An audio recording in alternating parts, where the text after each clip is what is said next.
The night everything broke started like a normal evening, but within minutes Nia felt a sharp pain deep in her stomach. She froze in the middle of the living room, holding the edge of the table as another wave of pain hit her.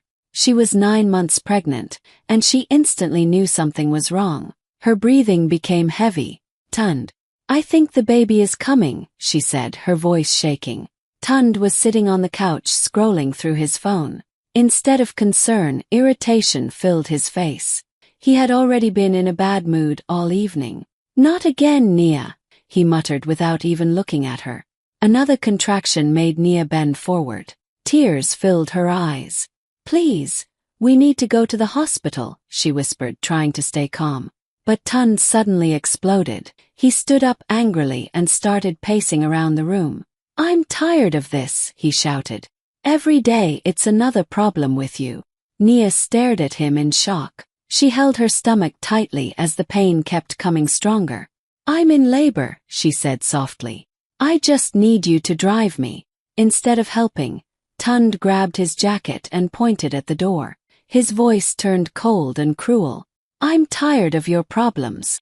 For a moment Nia thought she had heard him wrong, but then he opened the front door and said something that shattered her heart. "Get out."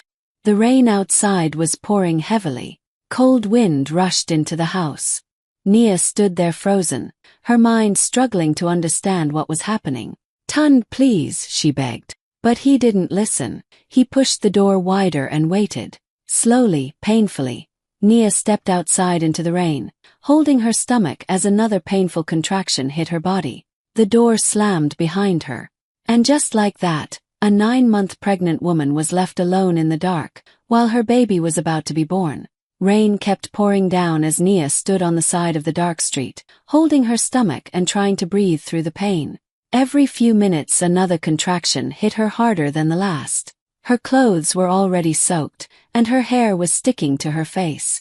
She felt weak and scared, but the baby inside her kept reminding her that she had to stay strong. A pair of headlights suddenly appeared at the end of the road. A yellow taxi slowly drove closer.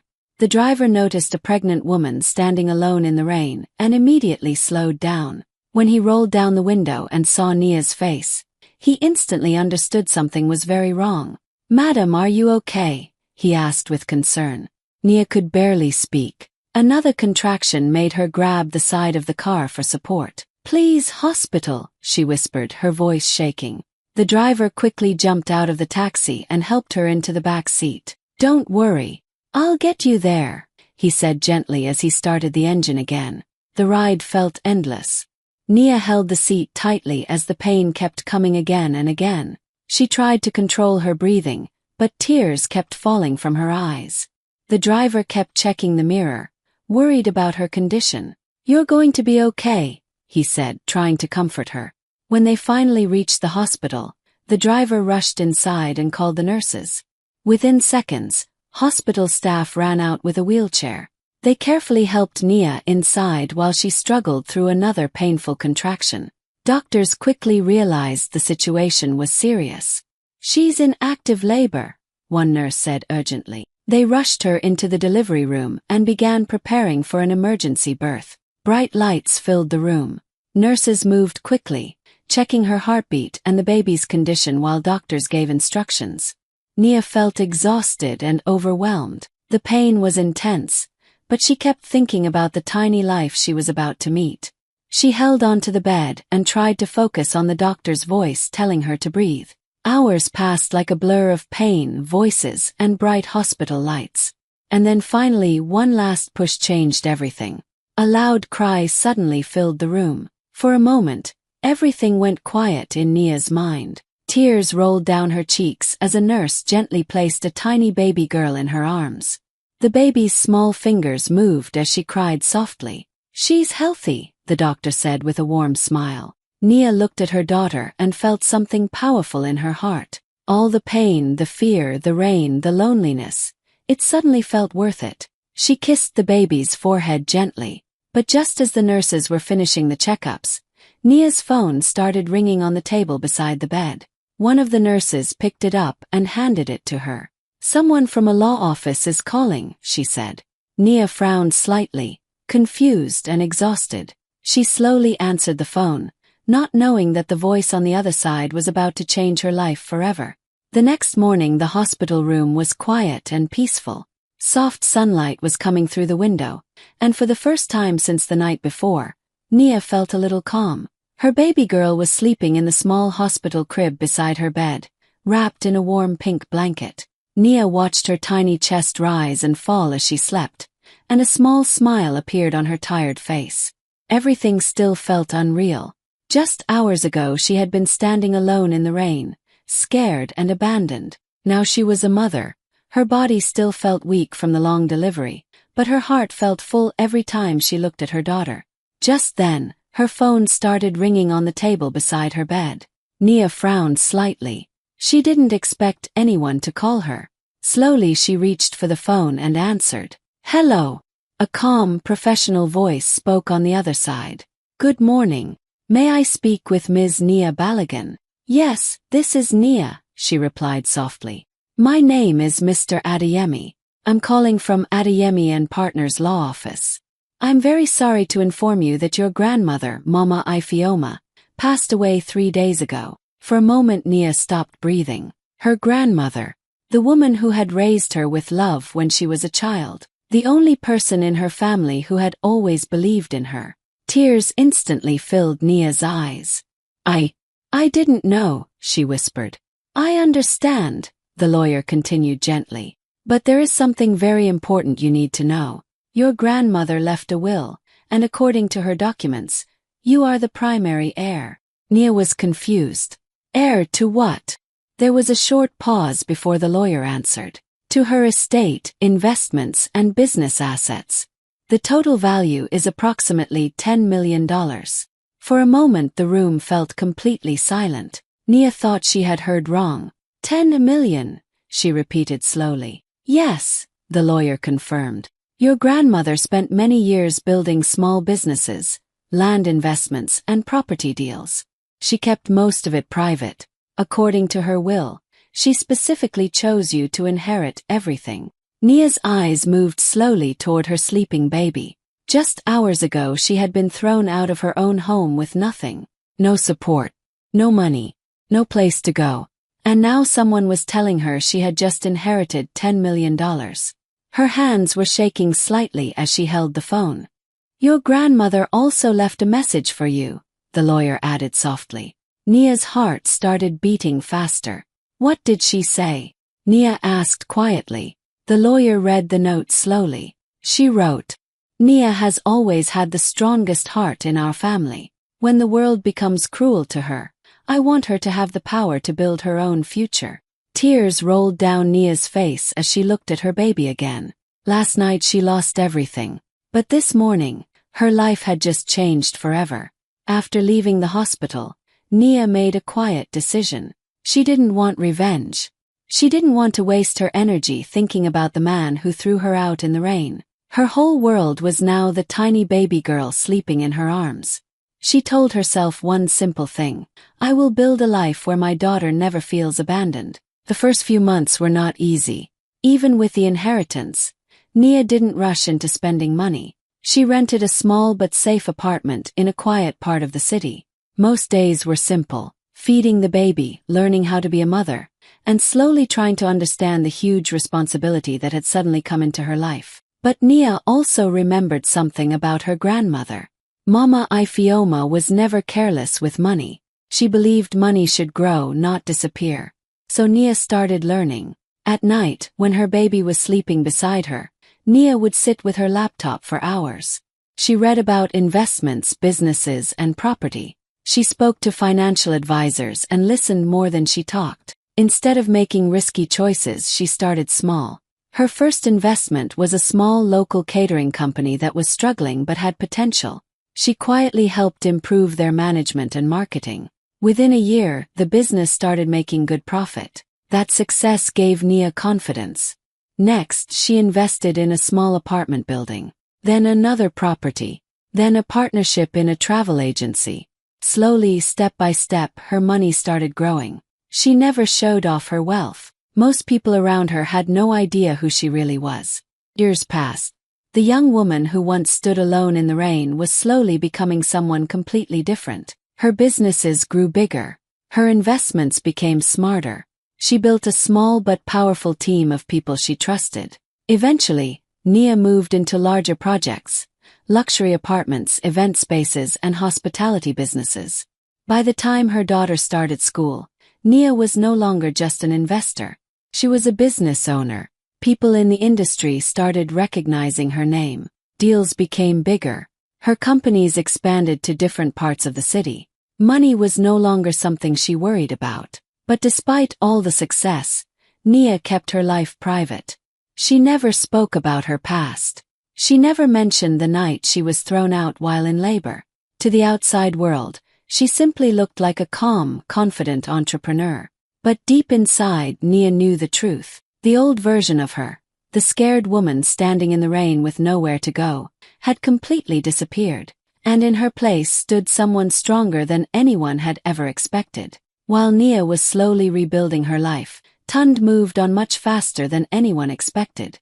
Just a few months after Nia disappeared from his life, he started telling people a completely different story. Whenever his friends asked about his pregnant wife, he would shrug his shoulders and say things like, "It didn't work out," or "she left." He never mentioned the rainy night when he forced her out of the house. To him, that chapter was already closed. Not long after that, Tund met a woman named Amaka at a friend's birthday party. Amaka was confident, stylish, and worked at a large corporate company in Lagos. She had a good salary, a strong personality, and a very different lifestyle from Nia. Tund was instantly attracted to her. Within a few months they were dating seriously. Tund loved showing her off whenever they went out with friends. Amaka dressed well, spoke confidently, and seemed to fit perfectly into the life Tund imagined for himself. About a year later they got married. At gatherings, Tund would sit proudly with his friends, laughing loudly and talking about how well his life was going. "Man, I finally found the right woman," he would say with a smile. "No drama.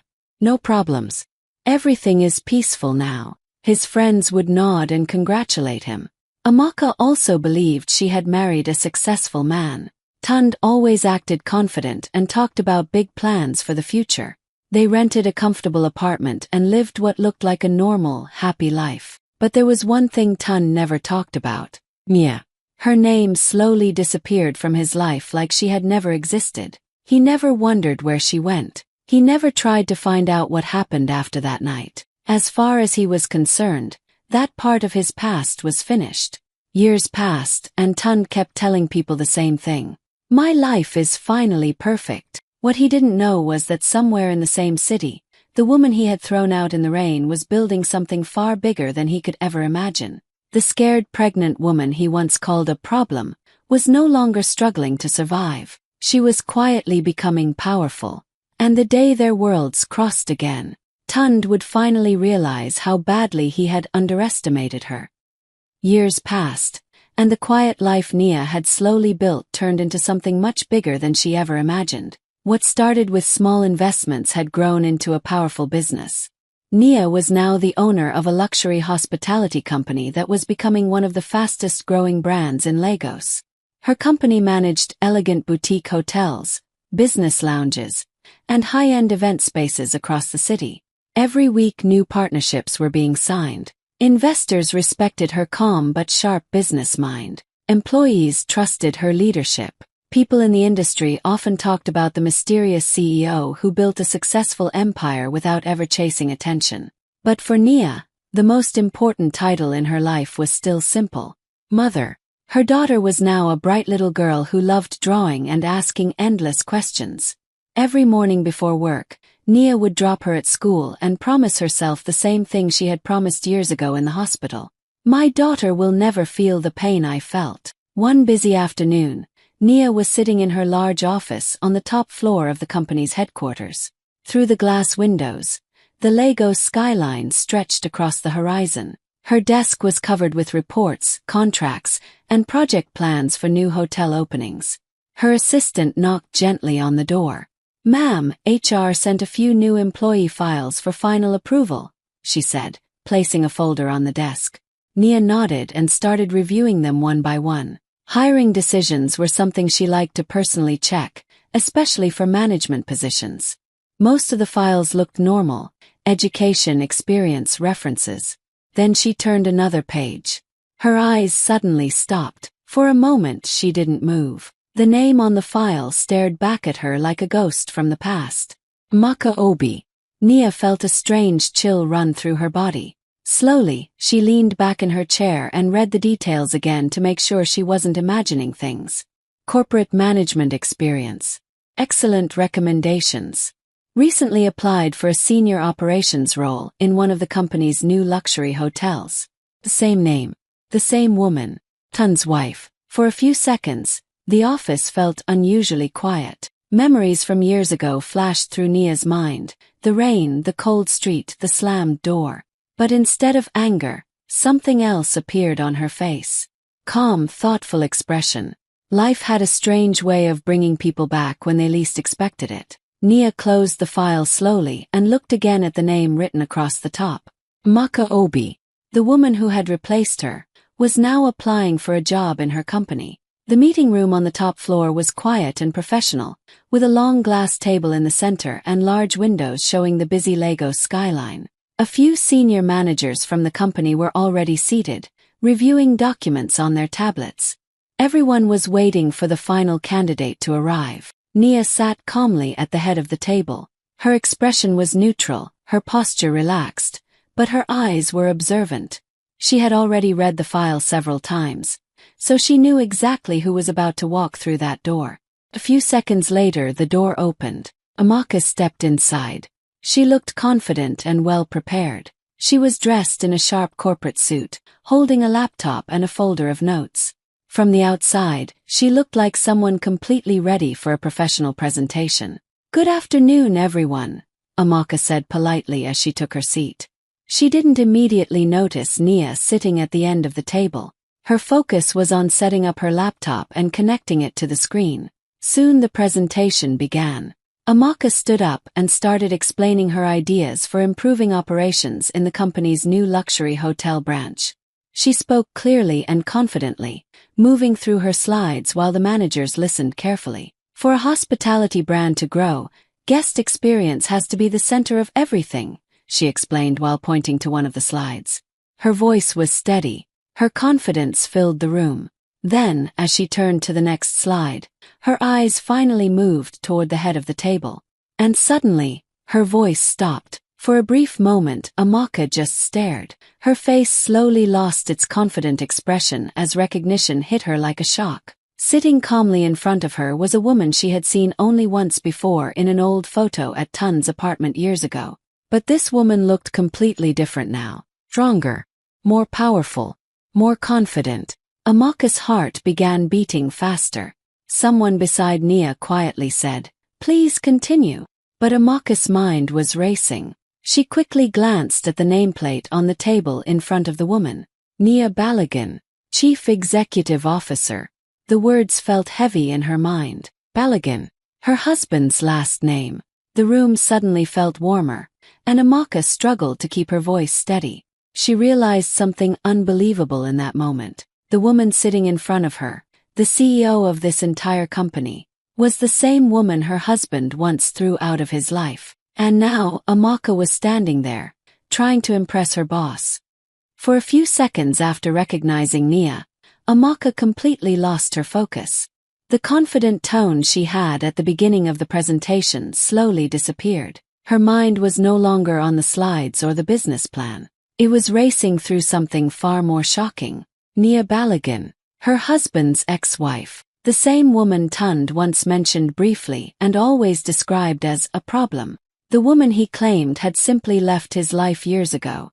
But standing here now, Amaka suddenly remembered a small detail Tund once told her during an argument long ago. He had said it carelessly, almost like a joke. She even started labor that night and kept complaining. He had laughed. "I couldn't deal with that drama." At the time, Amaka hadn't thought much about it. She assumed it was just another messy breakup story. But now, looking at Nia sitting calmly at the head of the table, something inside her stomach dropped. The pieces slowly started connecting in her mind. The pregnant wife, The night she went into labor, the woman Tund forced out of the house. Her heart started beating faster. Amaka suddenly realized something horrifying. The woman her husband once threw out in the middle of labor was now her boss, the CEO of the entire company she was trying to join.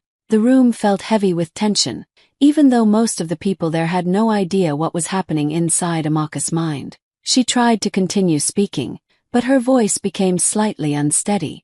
"Yes, as I was explaining, guest experience strategies," she said while clicking to the next slide. Her hands were not as steady as before.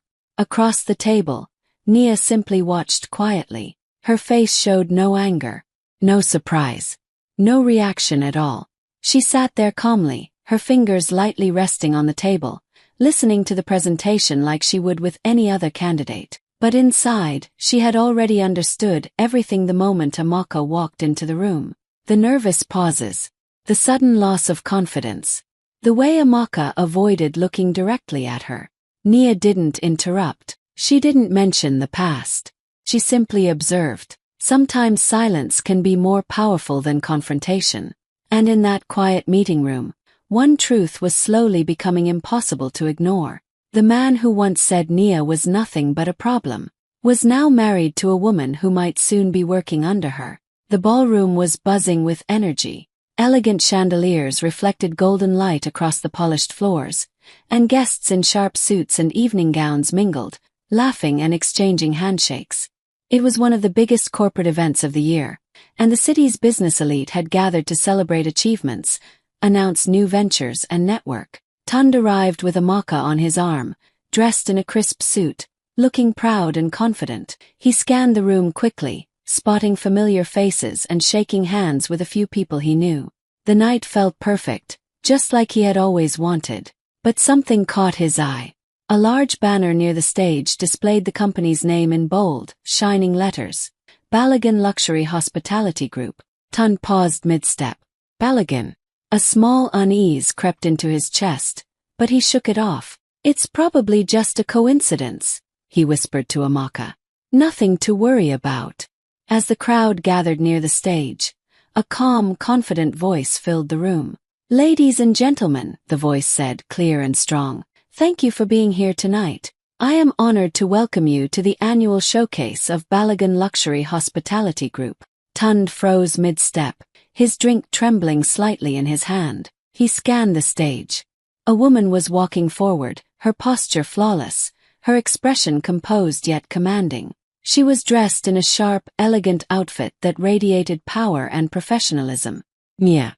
His eyes widened and his face drained of color. The realization hit him like a lightning bolt. The same woman he had cruelly thrown out in the rain, the same woman he had refused, abandoned, dismissed as a problem, was standing on the stage as the CEO of a multi-million-dollar company. She was speaking to hundreds of influential people, presenting new ventures, announcing successful projects, and commanding attention effortlessly. Her confidence, her authority, it was undeniable. Tund felt a cold shock run through him. His mind raced. The irony was almost unbearable. The woman he thought he had ruined had not only survived, she had thrived beyond anything he could imagine. For the first time in years, Tund felt powerless. He had built a life of appearances, thinking wealth and status could fix everything, but in reality, he had underestimated the strength of the woman he once discarded. As Nia's speech continued, the crowd clapped and cheered. Her baby daughter's face briefly flashed in Tund's memory, and he realized the full weight of what he had lost. Not just a wife, but a future, a family, a life of love and loyalty. And in that moment, under the bright lights of the ballroom, Tund finally understood. The woman he had rejected had become untouchable, unstoppable, and completely out of his reach. After the event ended, guests slowly trickled out of the grand ballroom, chatting and laughing about the night's highlights. Nia stayed behind for a few moments, letting her team handle the cleanup and checking some last-minute reports. She felt calm, satisfied. Her company had pulled off a flawless event, and everything was exactly as it should be. Then she noticed him. Tund was standing near the doorway, looking uncomfortable and out of place. His confident smile was gone, replaced by a pale, nervous expression. He hesitated, then slowly started walking toward her, as if he didn't quite know what to say or how to act. "Nia," he began, his voice low, uncertain. I didn't know. I should have." He stumbled over words, trying to show some kind of regret, some hint that he understood the magnitude of what he had lost. Nia looked at him, her expression calm, almost gentle, but her eyes were sharp. She didn't interrupt. She just let him fumble for a moment, listening to the awkward, meaningless apologies that meant nothing. Finally she spoke, her voice quiet but steady. "You didn't just leave me, Tund. You left your future." Tund's face went even paler. He looked at her for a long moment, realizing that no amount of words could ever change the past. Nia turned and walked away, heading toward the office window. Her baby daughter was sitting in a soft chair nearby, doodling quietly on a notepad. Nia picked her up and held her close. Through the large glass, the Lagos skyline stretched out before them, lights twinkling across the city, cars moving like tiny stars below, the hum of life continuing peacefully. Nia held her daughter's hand, feeling a warm sense of satisfaction and freedom. Everything she had worked for, everything she had built, this was her life now. For the first time in years, she felt completely in control of her destiny. She was no longer the woman left in the rain, scared and alone. She whispered softly to her daughter, almost to herself, "He threw me out while I was giving life, and now the life he chose works for me." And as they looked out at the city together, Nia smiled, knowing that the past could no longer touch her, and that her future was brighter than anything she had ever imagined.